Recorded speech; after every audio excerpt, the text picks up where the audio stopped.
And a very good evening to you, and welcome to today's edition of Politics 101, our first show since the Christmas weekend. I take it that everyone had their fill of whatever merriment there was. A lot of people have complained that it didn't feel very much like Christmas, partly because of the high prices in the stores and in the markets. But you know, it's Christmas, and I am sure that people may do with whatever little there was to enjoy. We have a full week before we go into the Old Year's, New Year's weekend. You know, when the holidays fall on a weekend, for people who are working, you get an extra day or two. But for this kind of work, it gives us the week to do political work, and then we slide into the holiday groove on the weekend. Well, tonight we are going to have on the show Aubrey Norton, the newly elected leader of the People's National Congress. He should have been on last Thursday, but unfortunately there was a clash of scheduling. But he's here this weekend. Sorry, he's here today. He's here today, he's in the studio, and we are going to get going in a minute or so. Please share the link and let everyone know that Aubrey Norton is on Politics 101. It's a bit belated because all the others would have had the chance to ask all the juicy questions. And when you come as late as we do, you'll have to come up with your own questions. But we'll see what happens. Mr. Norton has about an hour or so with us, and we're going to try to get as much in as we can. And then in the last half of the show, we are going to open up the phones so that you can get a comment on Mr. Norton's answer. We come into today's show, of course, we're mourning the loss of Desmond Tutu, the champion for human rights in South Africa. Who was in a sense, the face of the entire apartheid movement coming down to the end. And what was so graceful about Tutu was that when Mandela came back, he turned the reins over to Mandela, and he resorted to the pulpit. Not that he ever left the pulpit, he just brought the pulpit into the streets. He brought the pulpit into the ranks of the struggles of the Black and brown people in South Africa for freedom from apartheid. Give thanks to Bishop Tutu. And here in Guyana, we have lost our own Professor Jocelyn Long, who is much known to the old timers as an accomplished musician. She played the piano and I suppose other instruments, but she was also a professor of music and French at the University of Guyana. And to those of us on the side of Black struggles, she was the founder and leader of the Pan-African Movement, one of the Black organizations here in Guyana, keeping the Pan-African light shining, even when Pan-Africanism had gone out of trend somewhat in the rest of the world. As we say farewell to Professor Long, one of the humble persons. I was thinking today of another person who I've met in life who was as humble as Professor Long, and perhaps Kwayana is the only other person that I know. That kind of humility, larger than life, but doesn't push herself, doesn't push himself. Perhaps the reason why Professor Long's name is not popularly known, especially among the young people, is because of that humility. Being the shining light, being the driving force, but not seeking the limelight.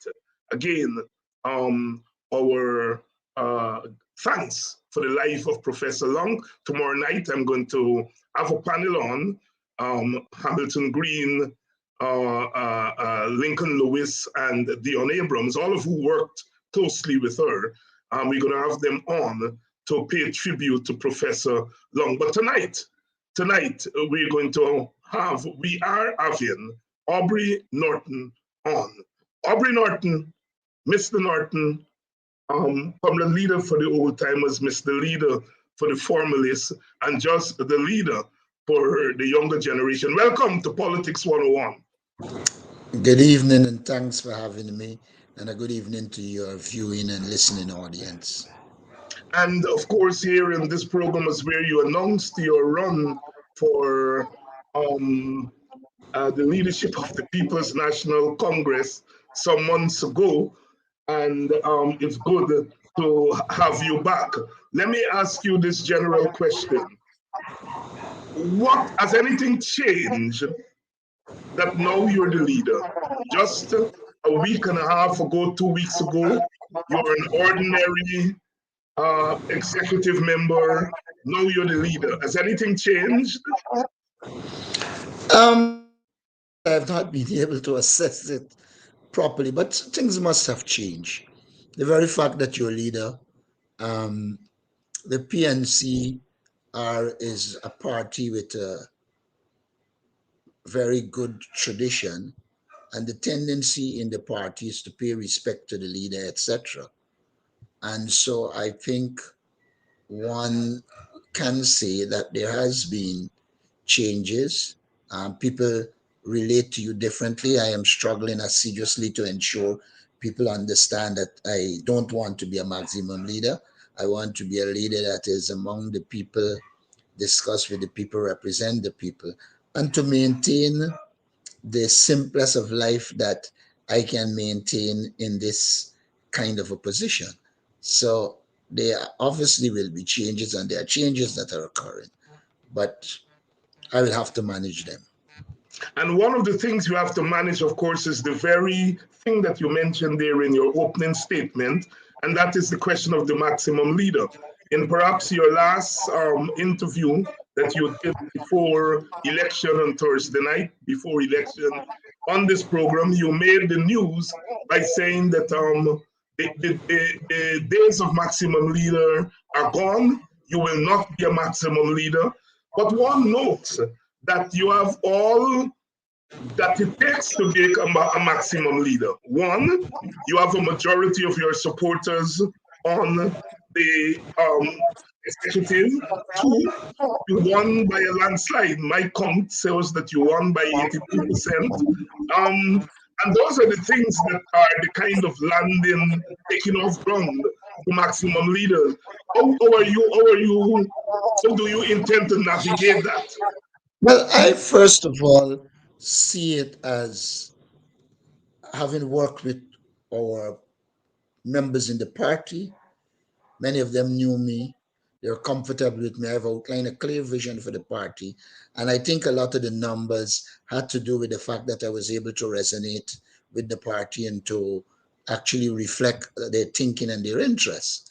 Um, I don't believe that the mere fact of it being a landslide makes it propitious to being a maximum leader.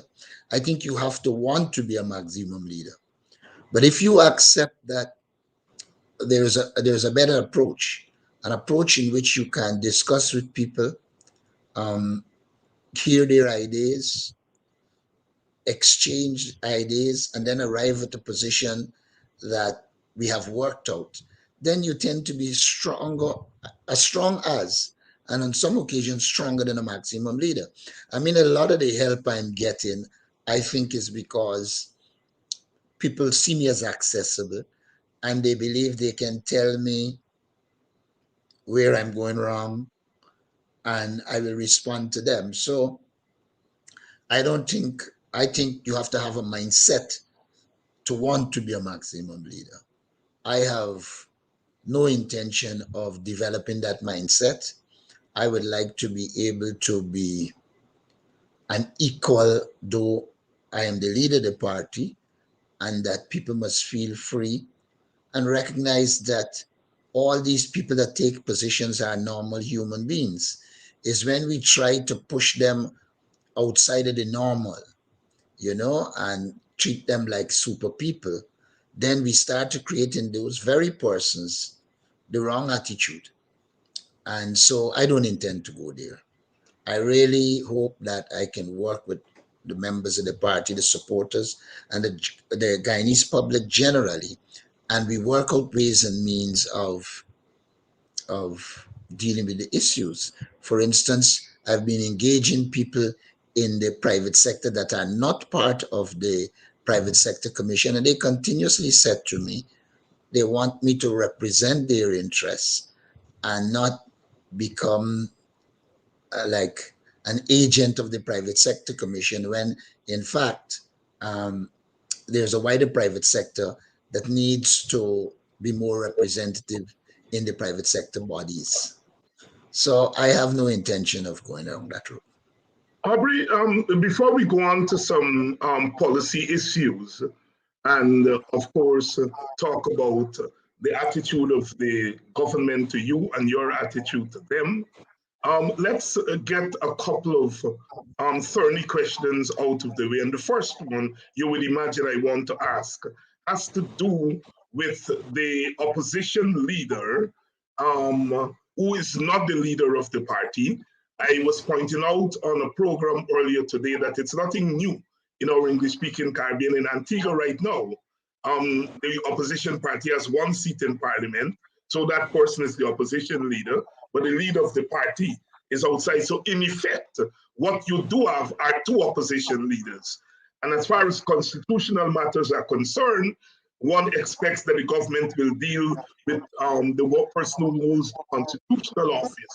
But as leader of the largest party outside of government, of course, the government has to deal with you, the PPP has to deal with you.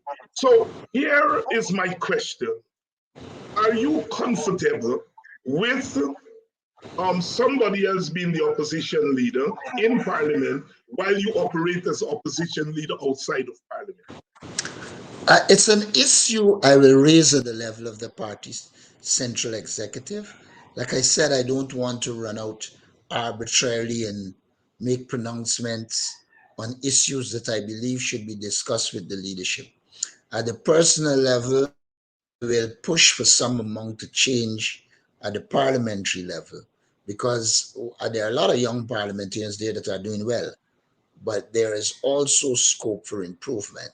And when I meet with the central executive of the party, I will discuss it. I've heard comments made by others.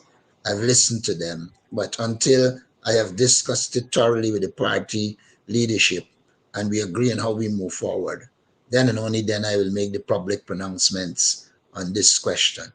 I know the very leader of the opposition had said that the two positions should be one.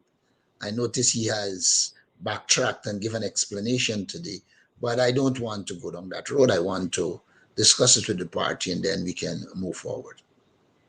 Um, as you know, some people have expressed the view that as the leader, you ought to be in parliament.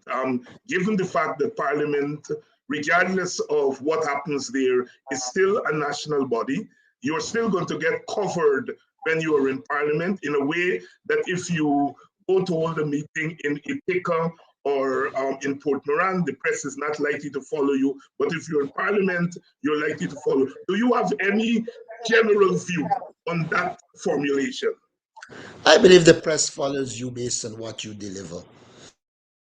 And the press doesn't follow you. I know plenty of people in parliament and the press doesn't follow them.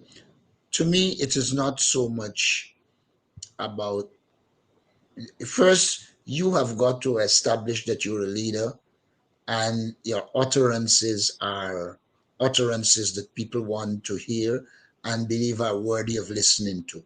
Once that is the case, the tendency of the press is to seek you out to get your position, etc. So I'm not worried about that. However, I do accept that there are certain um, important attributes or a number of things that come with being in parliament, and that those have to be looked at when the decision is going to be made as to whether I'm in parliament or not.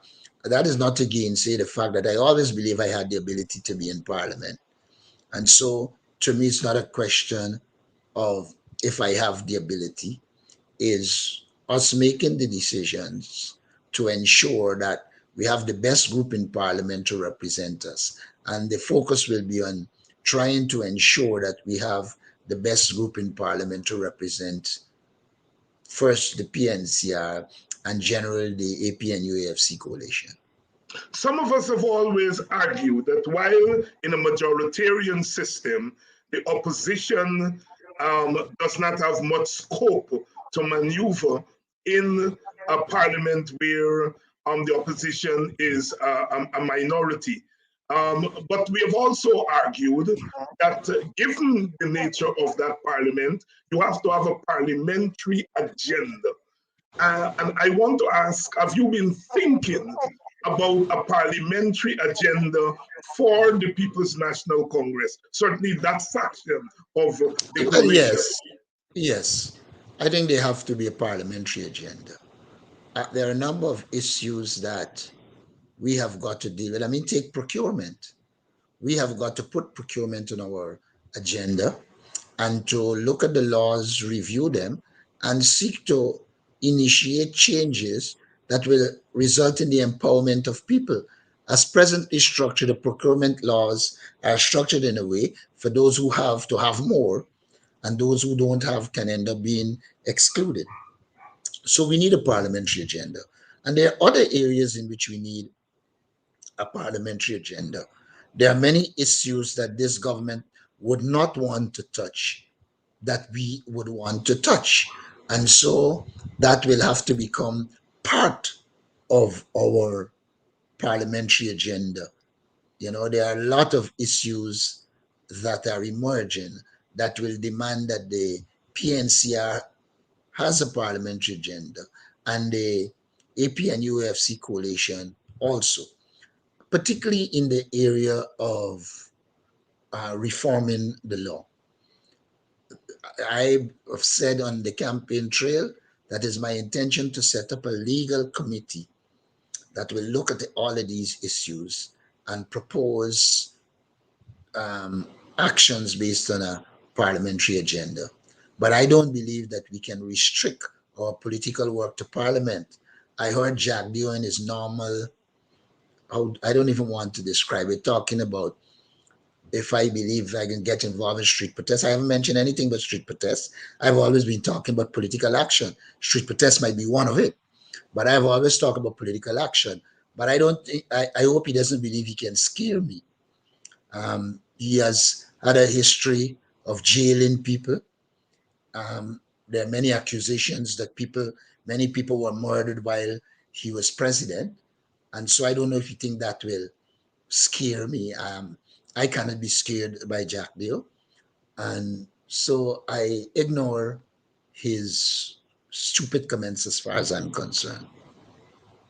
Yes. And before we get off the parliamentary agenda, you in a sense got in front of me because I was about to ask you about the linkage between what happens outside of parliament and what happens inside of parliament. That the opposition's strength, to my mind, is the ability to make that linkage between pressures and actions outside of parliament and pressure to bring about changes within the parliament. What do you think of that? There are two flanks in which we have to operate. We have to have a robust parliamentary agenda. The president, in my opinion, dished out a set of lies. I don't know if you saw my response to him. But when a president comes and tell you that the act had no governance mechanism, when there's a clear governance mechanism written in it, I mean, you have to respond. And so there's a place for parliamentary response, debating, etc. But then when one accepts that the PPP does not respond to words, to logical arguments, rational arguments, then you have to resort to other political actions to ensure our objectives are achieved. In this case, we believe we are on good ground. In the case of the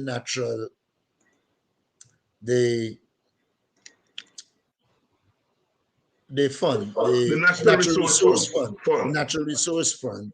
Here is a clear case of a government attempting to strip a proper law and to put mechanisms in place. One, so that there is no proper oversight. Two, there is no independence. Three, they can take money as they like without focusing on fiscal sustainability, meaning therefore the impact on the economy, it doesn't matter, they can will just withdraw. Now, those are critical issues that will not only impact us, it will impact future generations. And therefore, we have got to take action to ensure we put them in check. So I Um, believe both activities are needed. both are needed. I notice you've hit the ground running as far as response, rapid response to the PPP is concerned, and you did mention PR as an important aspect going forward in terms of your leadership. Um, and I want to ask you this question.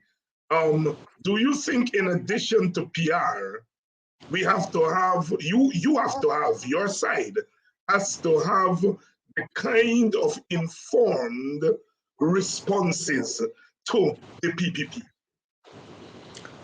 Well, I when I say PR, I also include informed responsive. Okay. I don't use PR in the sense of propaganda that is PPP like.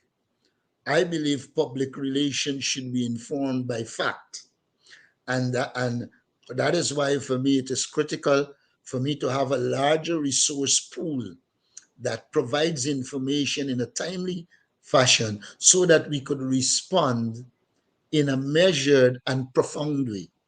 So for me, public relations and communications, they are about giving people information, one, to educate them, two, that is factual, and three, that explains the situation so that they can make informed positions.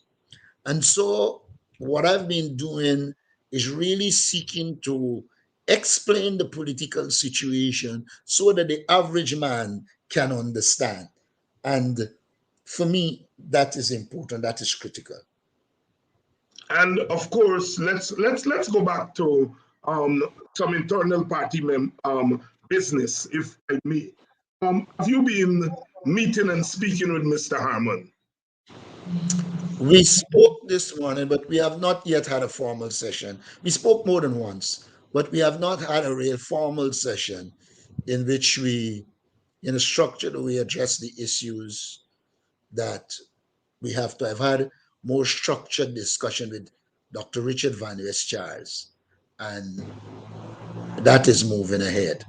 I have promised that I'll be inclusive as is practically possible. And in that sense, I want to engage everybody. But I'm one who knows that you can seek compromise, you can seek consensus, but there are times when you need to act when the interest of the party needs to be promoted and protected. I'm prepared to do that as well. Is the general secretary going to be purely your choice or your choice with the approval of the central executive? Um, Under the law, as I understand it, it is purely my choice. But my intention is to meet with the central exec and to give them clear reasons as to why the choice and how we will operate. Um, I would like the executive to endorse the general secretary. And so I'm disposed to discussing it, though I'm cognizant of the fact that the general secretary is appointed by the leader of the party. I heard you said that you were talking to somebody about being the general secretary, and I don't want you to expose something that you have not formalized yet. But is it someone from your team, or is it somebody from one of the opposing teams, Well, or an independent? as Congress would have passed, I want to avoid talking about teams because while there was a list, I was talking to people in all other teams, for the want of a better word. And what I can tell you, the person that was being considered was elected and they were on my list. The person was elected and And the is person was and on my list. I can't say they were elected because of my list, but the but person name appeared on the list. on Yes. your list, right? Very much. What are you looking for in a general secretary? First of all, I believe the general secretary has to be a people's person, somebody who all party members and supporters are comfortable that they can talk to, they can relate to, and that there will be mutual respect. The second thing I look for in a general secretary is their ability to manage the secretariat and manage the programs in the party. I don't necessarily believe that the general secretary has to be a political animal. But if you take a young person, they have those skills, they will develop into a political animal. The other thing I would like in our general secretary is relative youth, so that we continue to produce um, more young leaders. And in a system like ours, we can appoint others to help the general secretary politically and otherwise. There's not going to be, since the party didn't train people for years in a structured way, it is going to be very difficult to find a general secretary that is administratively savvy, um, young, etc.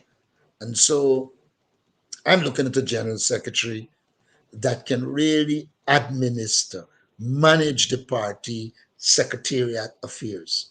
There are also dangers when a general secretary is over political, because that can contribute to factions. You want a general secretary that can stand above the fray and not become involved in some of the fights, because from involvement in politics, there will always be political fights in the most ideal of party. And so the general secretary, in my opinion, should be like a balancing hand that can stay above the fray while doing their work in a structured way. Those are the things I would look for in a general secretary.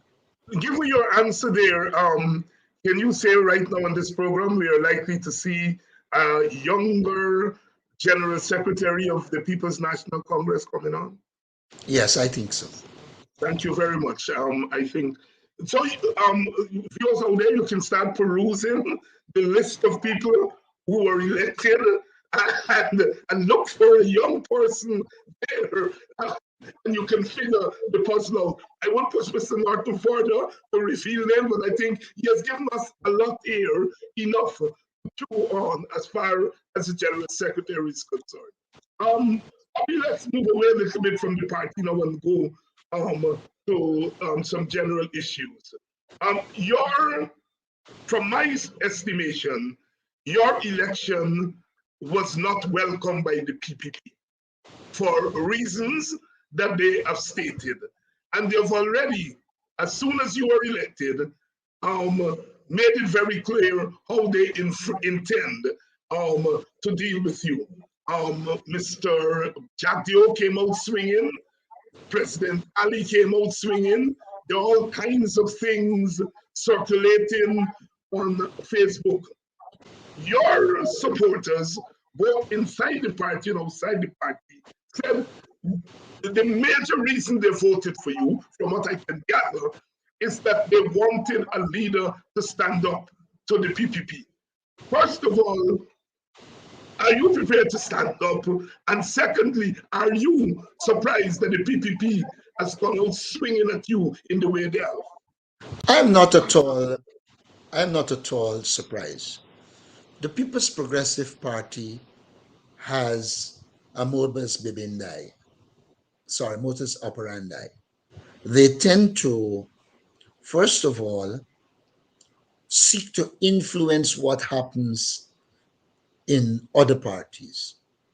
And in their mindset, they like to have people who they have something on as it relates to corruption.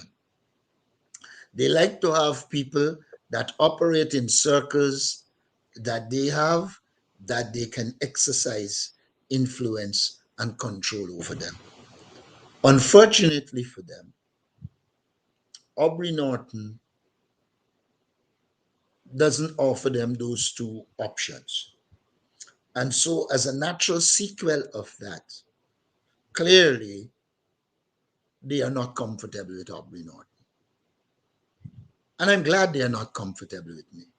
Because if they are comfortable with me, it means they will continue to get away with the things they are doing. I believe that I was elected to, first of all, confront the People's Progressive Party, to ensure that we place them in check with their excesses. I believe also a lot of the people in the Indian community I talk with, they want me to put out there mechanisms and approaches that will say to them that, look, we could be comfortable with a PNCR and that there will be mechanisms in place to ensure that all Guyanese are treated equally and can benefit from what we have. The PPP is a party that instills fear. And so a lot in the Indo-Guyanese community are afraid of them. And they want some form of protection. In 2015, they voted for the coalition. I believe the coalition made mistakes. We should rectify that, create the conditions propitious to all Guyanese feeling comfortable with the PNCR and generally the coalition. And I think that can be done easily by going into the communities, engaging the Indo-Guyanese community, also ensuring that the things you do are national in nature and not necessarily partisan. Still cognizant of the fact that we have to empower our base and at the same time empower all Guyanese. Look, the PPP leadership tries to create the impression that they serve the Indo-Guyanese community. They don't. They serve an elite group. In the main, they create conditions for this elite group to get wealth. And they show little or no interest in the average Indo-Guyanese person. And if you follow the allocation of resources during the floods, you will see many Guyanese of both ethnic groups being annoyed because those who they believe they don't control politically and those who they don't see as important, they did not get relief. And that small clique that is close to the PPP got a lot of relief. So by the very actions of the PPP, they are alienating sections of the Indo-Guyanese community. Look, there are a number of issues that should be dealt with that affect all Guyanese that the PPP is not dealing with. And it is my intention to highlight them and work with those people to establish that the PPP is not a caring government. The PPP is not a government for the people. They are all about wealth. Wealth for a small group. And therefore, because they are about wealth for a small group, they have difficulty serving the wider society. So, in my opinion, the PPP is in a contradiction. On the one hand, it wants to portray itself as a party for the people. But because of the tendency to accumulate wealth in a concentrated way in the small cabal hands, it contradicts with a program aimed at serving the wider society. And you can see that in virtually everything that they do. When they look at something like the what I call the handouts, a 50,000 here, a 10,000 here, 20,000 here, and get up and get sugar workers to 50,000, etc. When it comes now to the critical thing of putting resources in programs that will benefit the wider society, they can't do that because they have to put a lot of the resources into bloated contracts so that the cronies can benefit. The APNU AFC was able to do much more than they did without oil money. Just look at the treatment of the public servants, and you will see in their minds proper wage increases not on their cards. They are so wicked. They know full well if they give the joint services a 1 month salary, that doesn't go as an increase into the future.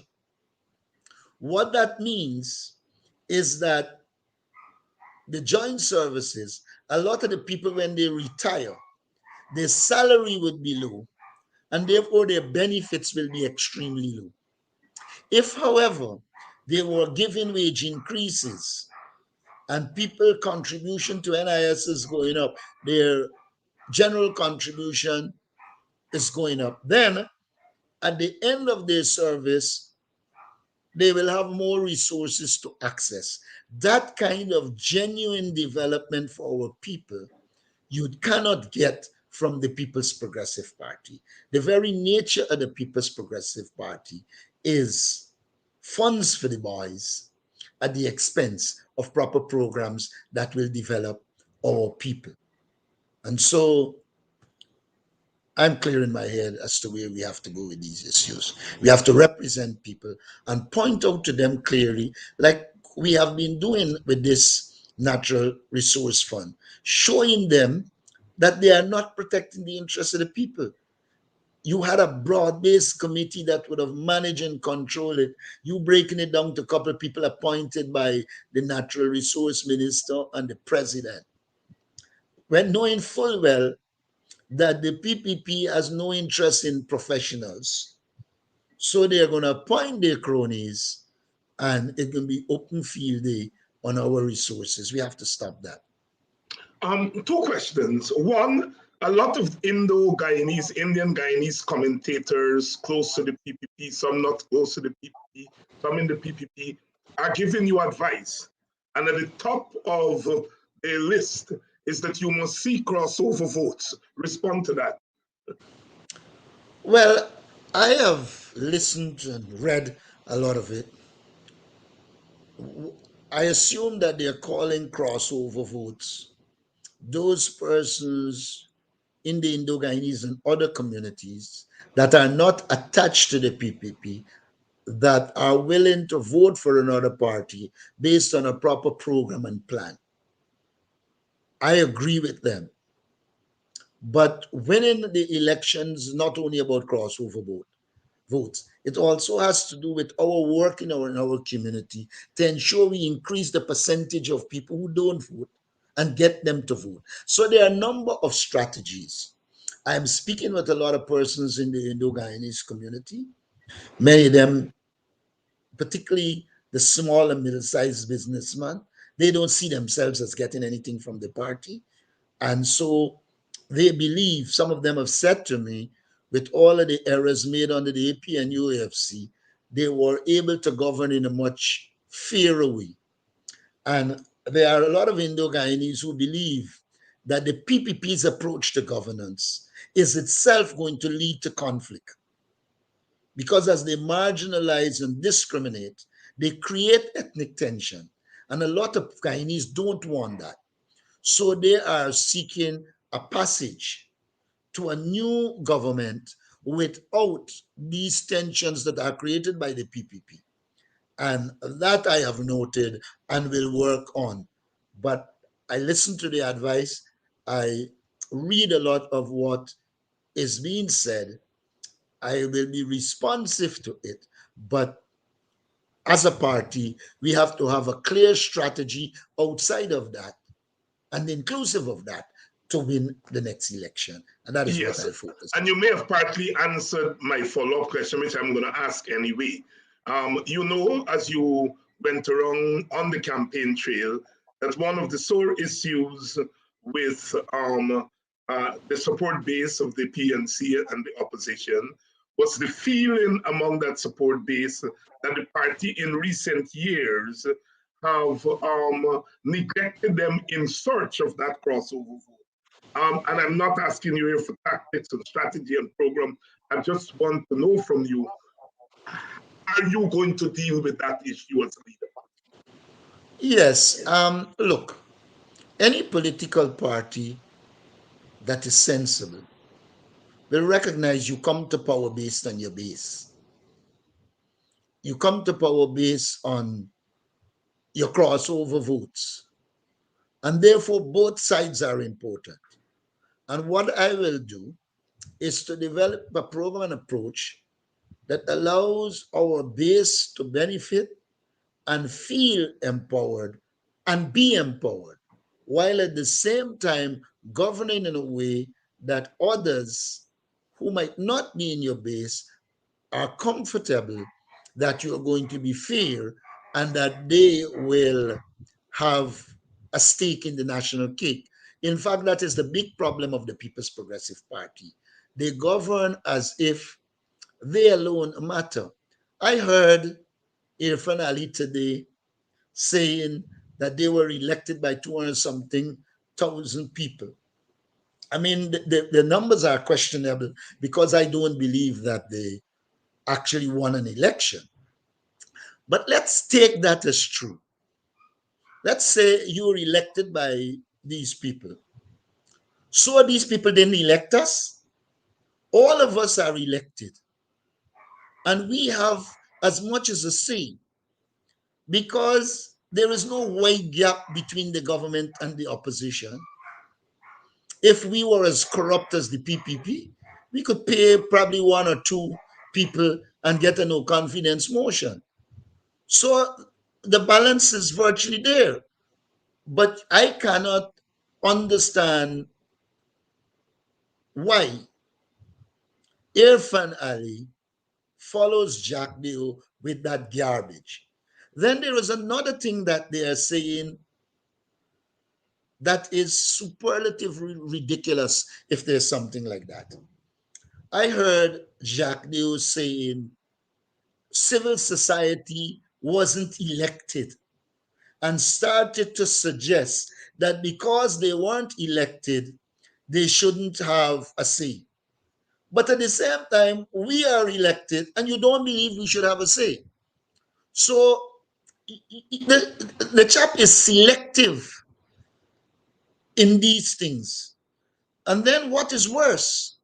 In this modern era where there is a focus on civil society, you were suggesting that civil society must not or should not have a say because that they were not elected. And because you were elected, you must do as you like.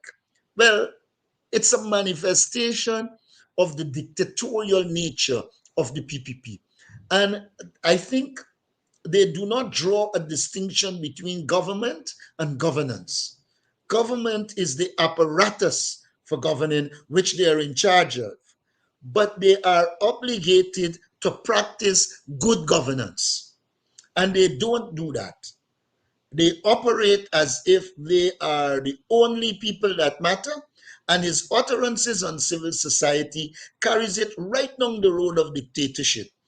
What he's saying, labor should really not be represented because the trade unions weren't elected to govern. And so, if civil society is not to be respected, then axiomatically, he is saying we ain't got no respect for the trade union movement. Yeah. Yeah. We ain't got no respect for the private sector in general. But of course, you could relate to the private sector commission because you think you have them in your pocket. No place for Transparency International. They must not criticize your bad governance. And so there is a wicked, demonic approach to civil society.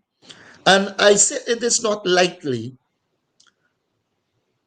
A lot of what Jack Dew influences is clearly demonic. It is aimed at destruction of sections of the society and enrichment of a few.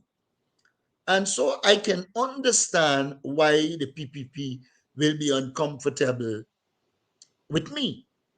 But let's assume today or tomorrow the private sector commission decide it's going to act to ensure some amount of good governance. You will see the abusing that Jagdeo and the likes of Dharam Lal will put on the private sector commission. They have a mindset which says, if you don't support me, you should be destroyed.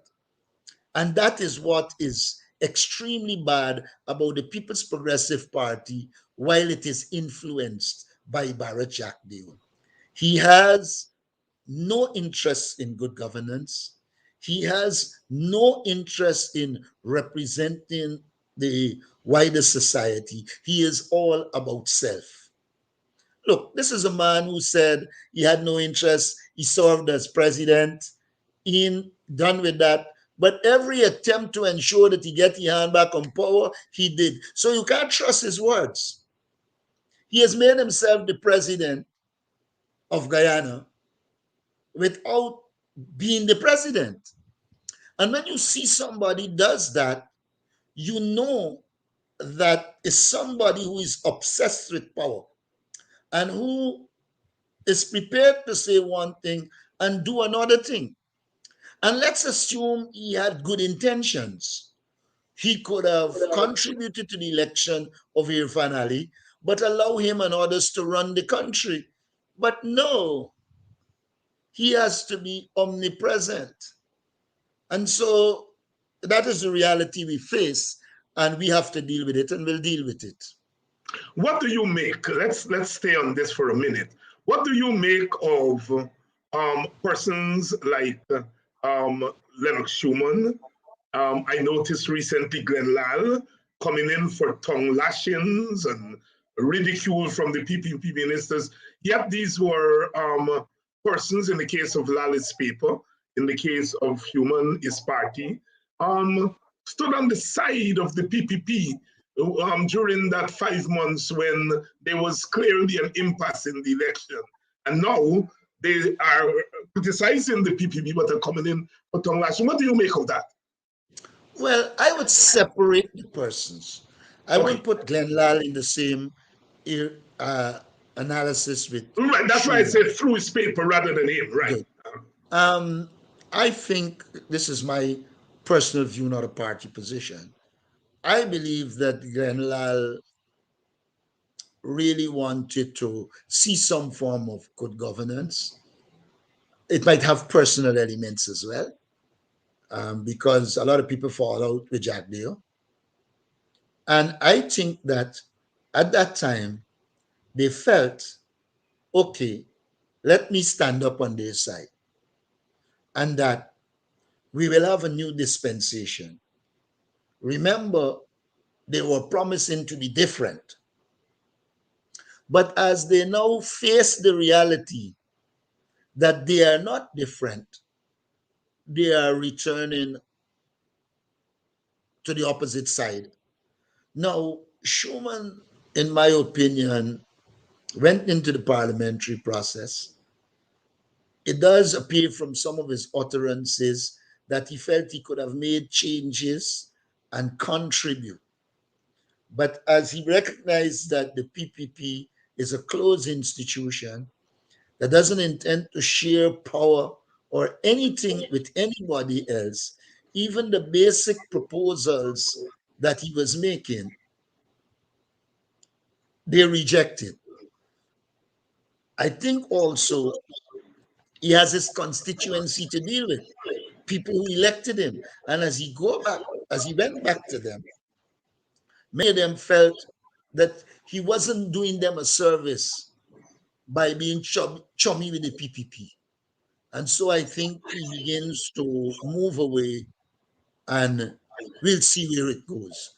But history has shown that the People's Progressive Party is not a party that is prepared to accommodate anybody except they are in total control. In the era of Dr. Jagan, you had a different kind of approach.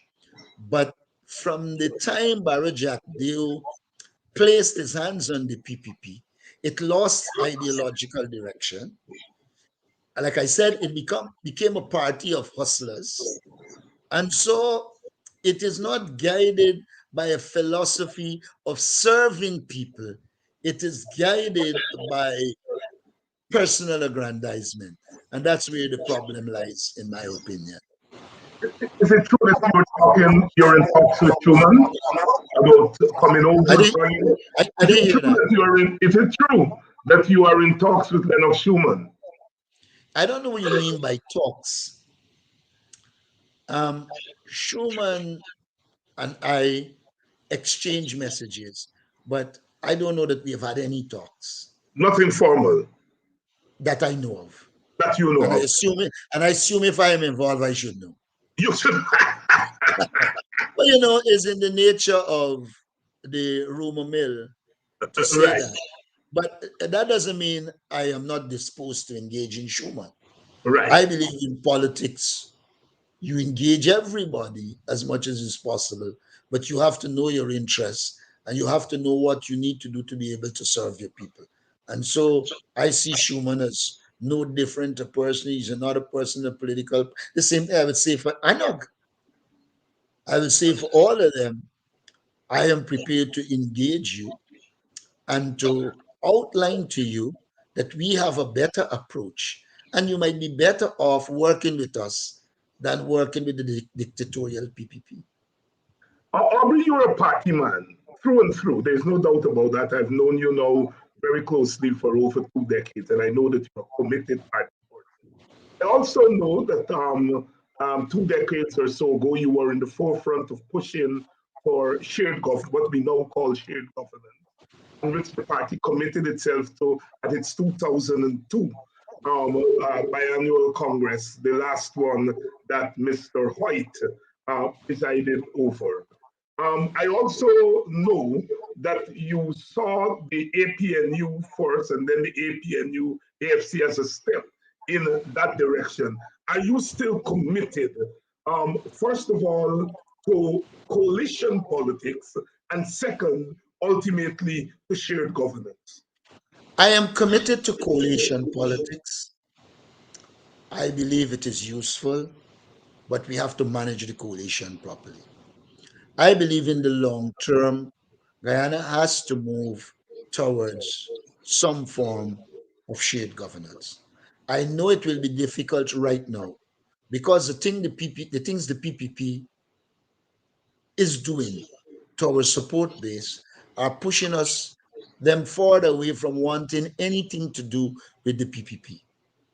And so there's a dilemma. The solution to the problem in the long term lies with some form of shared governance because you can then change parties and you continue this. It rests with some form of shared governance and it would rest with some constitutional reform that will help us to live and work together. But at present, with the actions of the People's Progressive Party on the Jack deal, I do not believe our support base would want us talking anything about shared governance until the PPP take the knee off we neck.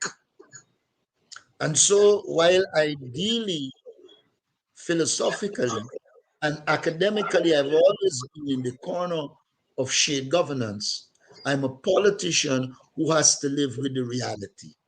There's no way I can go talking shared governance with the PPP when the PPP is firing our people left, right, and center, when the PPP is being discriminatory against our people, when the PPP is trumping up charges against our people. Look at today. When you want to know how ridiculous this government is, and that clearly the magistrate court is not as independent as it should be. You charge people in this country, and the bail was 200, 300,000, and out of the blues, clearly the intention was to put Winston Jordan in a cell. Out of the blues, some magistrate tells him he's on $3 million bail. And then when you raise the money, the court telling you that they ain't taking cash, you gotta go and find the man and just check. You've seen the wicked and demonic ways of Barry Jack Deal.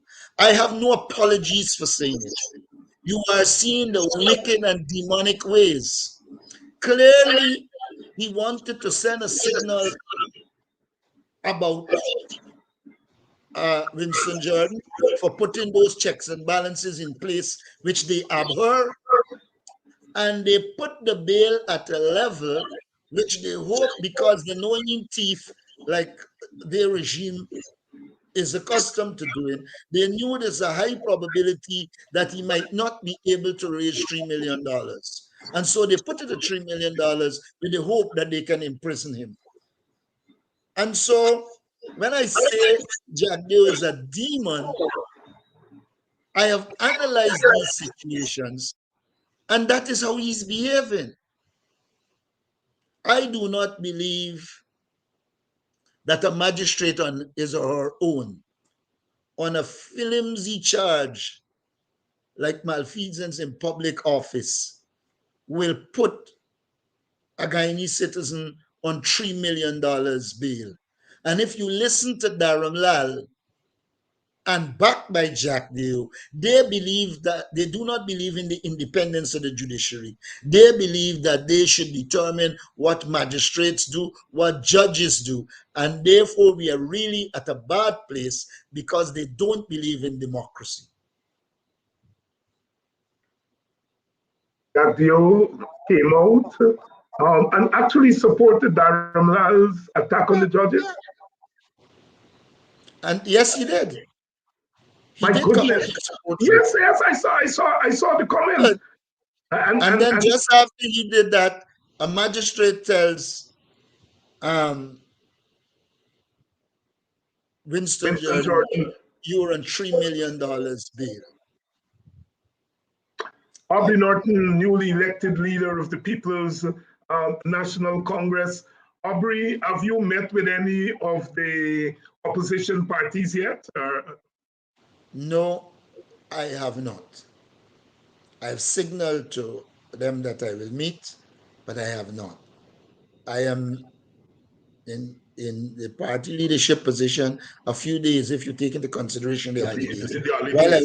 While I work through the holidays, I am waiting for January. And don't forget, the PPP is behaving bad in this period. So I had to respond twice in 2 days. So we have seen some statements from foreign embassies. Have there been any formal communication with you? Yes, they have been. And we have responded, I think, to one, and I am going to respond to the others. The long and short of it is that I am disposed to meeting with those embassies and to be able to outline our position and to hear from them their position. And that will be done early in January across the board. Mr. Norton here answering a range of questions on our program tonight, dealing with some of the issues, some of the burning issues of the day, talking a little bit about what has happened in the last few days, and giving us a sense going forward of where he stands. I know, Aubrey, that you are close to people, somebody like Rashdi Jackson. I know you're close to some of the party elders. Have you been in touch with them? Yes, I have been. And like I said, it is my intention as party leader to talk with the executive, and we must be able to put an elders council in place that can advise us, help us, etc. They have a wealth of knowledge which we can draw on, and it's our intention to do that. In fact, Uh, on Thursday, in fact, on Thursday, we expect some of the elders and us to be in the same place where we can talk. you got over 75. I think about 82% of the votes cast. A lot of people were expecting you to win, but not by that wide of a margin. Were you yourself surprised by the wide margin? Let me put it this way. I was of the view that winning an election, any election, is work on the ground. And so for months, I have been traveling the country and been to most regions at a minimum of 2 or 3 times. And from the feel I had on the ground, I knew I was going to win. I knew that I was going to have enough votes, more than the combined two. But at no stage did I think that it would have been 80 something percent. I was looking at working towards 65, 66%. And it ended up being more than that. And so, but like I've said to people, I don't want to see it as a victory. I want to see it as a mandate to take the party in a particular direction. In our party, people tend not to like you to be involved in internal fights. And so I'm cognizant of the thinking of the party, and I will operate to ensure I realize their dreams. At the inauguration, And people saw. I want to remind you that we are Yes, over yes, there yes. in And our this is my last question. okay. At Okay. the inauguration, people saw a softer side of Aubrey Norton. There were some tears there. Mm. Um, that as a person who come from the same um, background as you have, traveled the same journey, I identify. But put it in perspective for our audience. I don't know that I can put it in perspective. What I can say to you,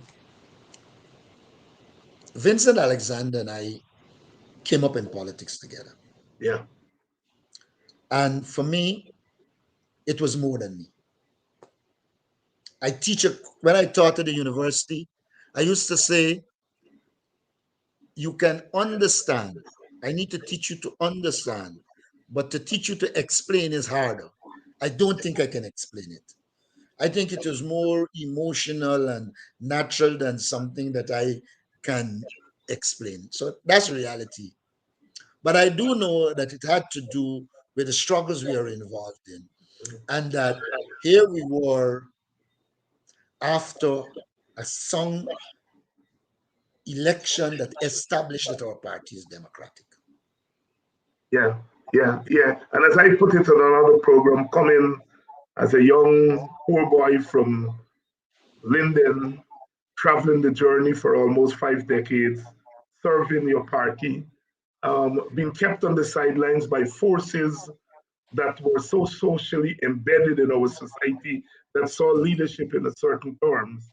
And here you are after 47 years, um, 49 years. 49 49. years, Yeah. the leader. It must bring emotions that I know that you can't put in words, but it's there. Aubrey Norton, closing thoughts for the big audience tonight who are here. I will close by saying to the Guyanese people, the PPP is about to carry out a scam on you. They are about to remove the controls that would have guaranteed us the proper spending of our oil resources on development. And if you allow this to go through, we will place ourselves in a position where the Dutch curse will be here. I believe that we all need to stand up and ensure that this bill doesn't become law. That is what I'll say in closing to the Guyanese people. Thank you, my brother. On behalf of Politics 101, I want to publicly congratulate you on your victory. Its significance, I would say, goes beyond the People's National Congress and has larger national and I dare say geopolitical consequences. Thanks again for coming Thanks on a to lot. Politics 101. And good luck as you go forward. Okay, thank you. Aubrey Norton there giving us his thoughts on a number of issues. We're going to open up the phones after a short break and take your calls to get your thoughts on what you just heard from the newly elected leader of the People's National Congress. Tomorrow night, I'm having on former Prime Minister Hamilton Green, WPA Executive Member Dion Abrams, and General Secretary of the Trade Union Congress, Mr. Lincoln Lewis. They're going to be on to talk about a range of issues, paying tribute to Professor Justin Long, talking about the developments with the new leader of the PNP and other things, the arrest and charge against Winston Jordan, the attempt to change the checks and balances on the National Resource Fund, and all the issues of the day. Our esteemed panel tomorrow. Take a short break, and when we come back, your calls.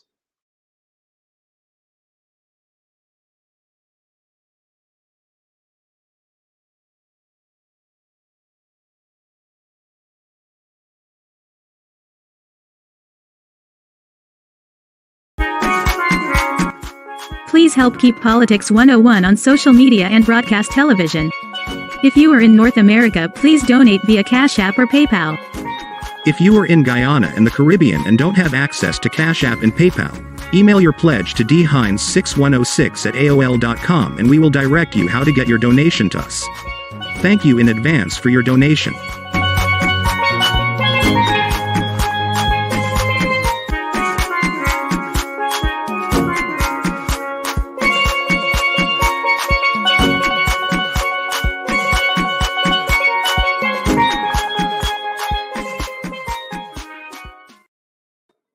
And thank you very much, and welcome back to Politics 101. Want to thank those persons who have made generous contributions to keeping our program going. I am not sure whether people want their names to be called, so I wouldn't call names, but you know who you are. Thank you very much for your contributions in trying to help us keep Politics 101 and CAMS TV on the air.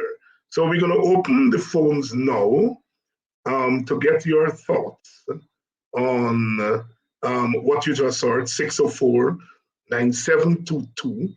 Mr. Norton said quite a bit. He gave us a hint of his pending choice for General Secretary. It's going to be a young person. It's going to be a person who was on his slate or his team. Who is that person? As you peruse the list of elected people in the executive, there are about 15 elected plus another 4 or 5 to other positions. So it's from a group of 16, 17 people. Who is going to be the General Secretary? He says it's a young person. Who's going to be? It's your guess of who's going to be. He said very clearly he has heard the concerns of the African Guyanese base and he intends to address it, even as he goes after so-called crossovers votes. He has said that he intends to stand up to Jack Dio and those over there. He has said that he feels that there is advantage, some value, not advantage, but some value of him being in Parliament. He did not give a definitive answer as far as the leader of the opposition is concerned, but he has said enough to say that that matter is still open. We have heard Mr. Harmon today, who spoke at length, going by the report in the media, spoke at length about his views. Harmon had said he favored the fusion of the position. I think he has shifted the positions, and I think he has shifted that somewhat, and he's now saying that he could remain. But he did say that if the majority of the executive feels that he should not hold the position, he's prepared to give way to somebody else. It's a very delicate issue. I think the party leadership, I'm sure, are concerned about further dissension in their ranks, and so they would have to handle that very carefully. Norton also said that he has heard from the diplomatic community and that he's having some kind of engagement with one of them in a couple of days. He has said he's open to talking to people like Schuman and others who have now seen the real PPP and are prepared to engage on the opposition side. So quite a lot to chew on there from Norton. We are waiting your calls. We have a caller. Caller, you're on the air. Yeah, good night, Dr. Hines and the moderator. With Mr. Leader Norton, I don't want to be prejudiced, but those people like Glenn Lal and Schuman, he could talk to them, but don't give them too much of a close-up to him. Because let me tell you something, I'm quite certain you did the story, The Wooden Horse of Troy. And if you don't know the story, Troy was at war with the other country. And Troy prepared a wooden horse. And this horse was full of soldiers. And the character, the other person sent this horse to the king. Oh, give me a peace treaty.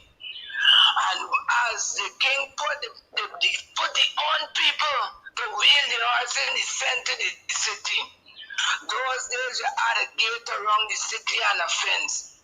And whilst those people went to bed, the horse was a literal army that came up and destroyed the whole country. And people like Schuman and Glenn Lal and all those people who were in the PPP, listen to them, but do not give them a place around the table. Remember what Charandas did? And the new government, the leader got to be watchful of those people. You talk with them, yes. You let them air their troubles, but you got to remember where their base is and will still be. They are not going to go against the PPP. Glenn Lal was all out against APNU. You know why they're talking APNU now? Because PPP going. PPP use them like our pyramid game is.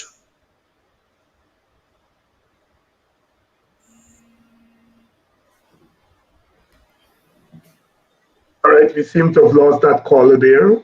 Playing that thing. But Okay, yes. turn back. Thank you very much. Norton looks at them, listen to them, but do not give them a place at this table. Because it will to regret. Okay. And about the trumped up charges for Mr. Jordan, I know that the magistrate court has a tariff on the amount of money they could collect as bail. And when you go over that tariff, the poses an inevitable threat and they cannot be. They cannot be placed on a bail. So that $3 million is erroneous. And I hope the legal mind could get into this and examine it properly and let it be straightened out. No $3 million. That is my thing to the program tonight. Thank you very much. Thank you very much, caller. As we await the next caller, you're on to Politics 101, our Tuesday night edition. We had the leader, newly elected leader of the PNC on. Earlier on, tomorrow night, we have Hamilton Green, Dion Abrams, and Lincoln Lewis.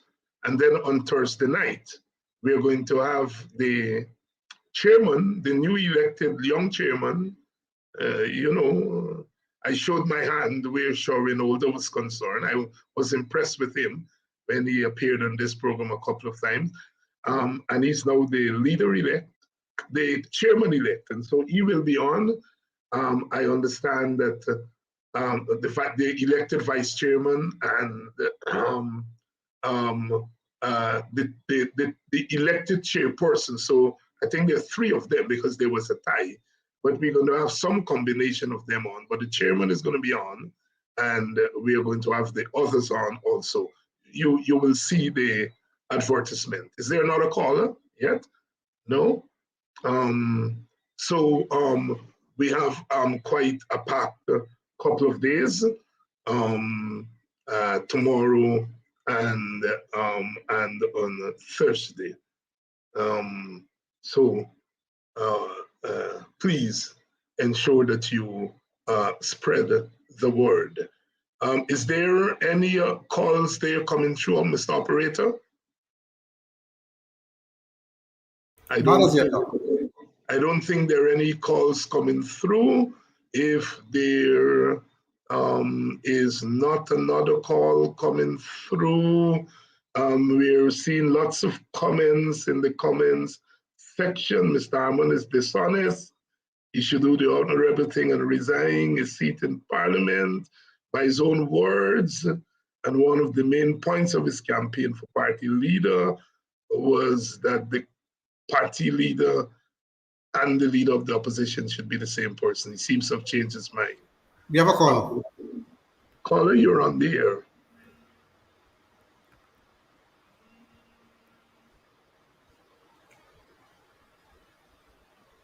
Go ahead. Yes.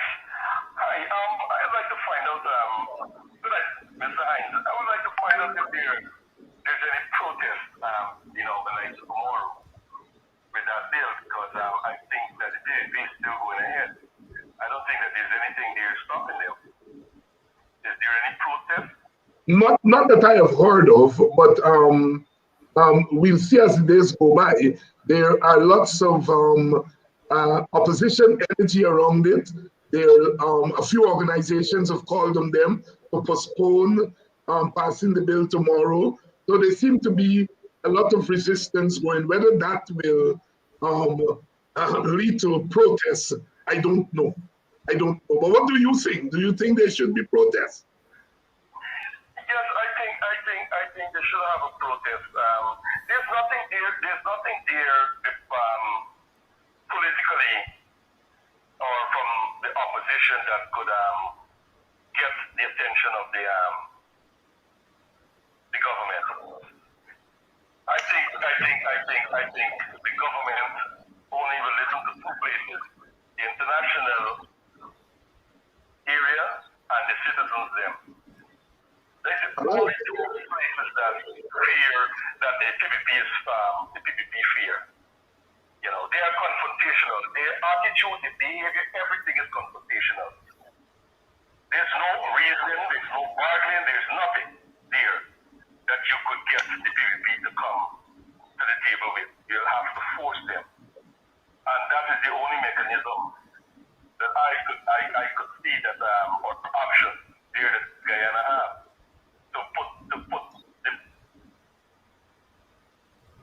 Okay, thank you. I'm sure that quite a few of the leaders are listening, are viewing this program, and I hope they hear your suggestion. So thank you. Thank you for the call. Simone is saying here, Dr. Hines, today's interview with Mr. Norton has brought you renewed energy. You just can't stop smiling. All right? I hear you. I want to say good night to the people of Mocha, Arcadia. I was in there last night at a private function, and I was able to meet a few people from the village. One of my favorite places, and they're behind Norton, and quite a few of them tune into this program and the morning program. Just want to hail them up. Also, the people of New Garden on the same East Bank. I was there a couple of nights ago at a Kwekwe, bringing back some old times and met some folks there and so on. I was East Banking. Hello, good night. Mr. Aubrey Norton should get the chance. No, we had enough drama with the rest in the past. And they still want the big drama going on. I think Aubrey Norton should get the chance. No, for doing this, give the man a chance to perform. Thank you, that's my take. Thank you very much. Give the man a chance to perform. That's all she asks. And I think she echoes the sentiments of a lot of persons. President Aubrey Norton has to address the installed president one day. Aubrey Norton, my role model. Lots of comments rolling in here. Quite a lot of comments endorsing Norton. I think we may have a caller there. Yes, caller, go ahead. Caller? Good evening. Yes, I would like the next time you have Mr. Norton on your program, maybe if you can pick his thoughts on cooperatives. Okay. Thank you. Okay. Any reason behind that emphasis on cooperative? He left already. Oh, he left already. Okay. Yeah, people have been talking about cooperatives, and the resuscitation of cooperatives as a form of empowerment in African Guyanese community and all oppressed communities.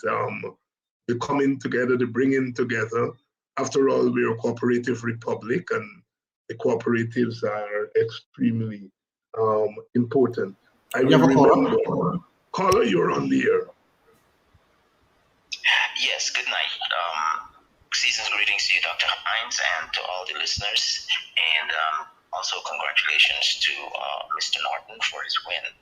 I have a couple of questions. The first one has to do with the situation with this National Resource Fund and whether or not there's anything that should be done constitutionally at some point to let's say, clear up what seems to be a lot of balance.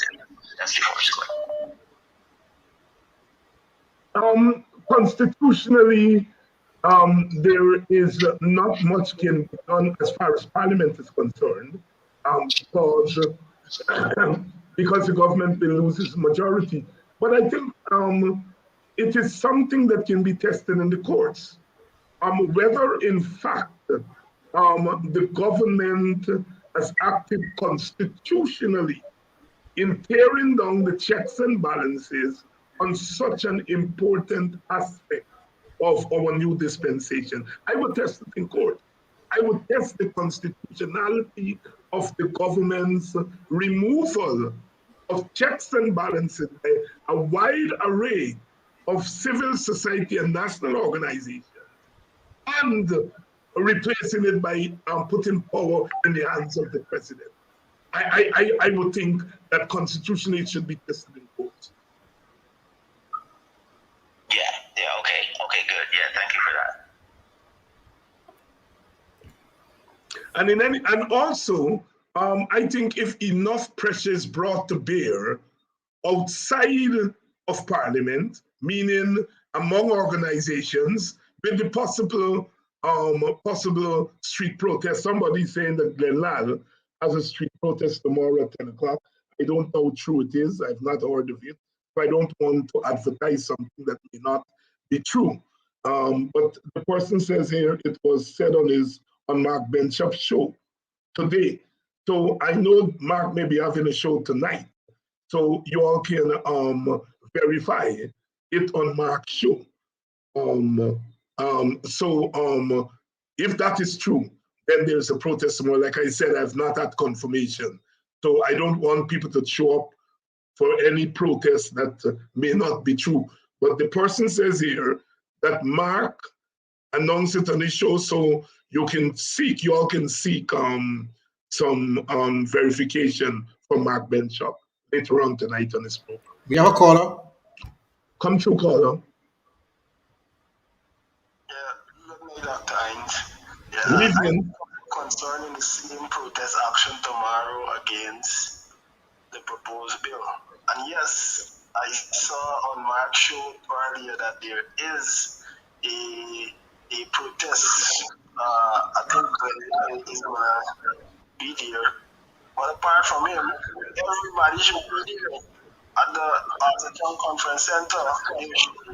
And I was thinking that Mr. Norton should have used this opportunity to call out the people. Yes, tomorrow's Parliament. Oh, so the protest will be in front of Parliament. All right. And somebody saying that Glen Lal did say that he would be at the protest. So who is it? Is it? We're not sure whether it's Glen organizing the protest or we're not sure. But there seemed to be some talk of protest outside of the Parliament tomorrow. Then they're going to be debating the bill. We'll wait and hear more details. Maybe Mr. Norton did not know about it. So I don't know. Thank you for the information. All right, we're coming down to program time. If there is one last caller who's going to come through, we'll take that call and then we'll close off for the evening. Thank you all so much for coming through. The audience was quite large tonight. Mr. Norton, of course, was on, and tomorrow night, we are going to continue.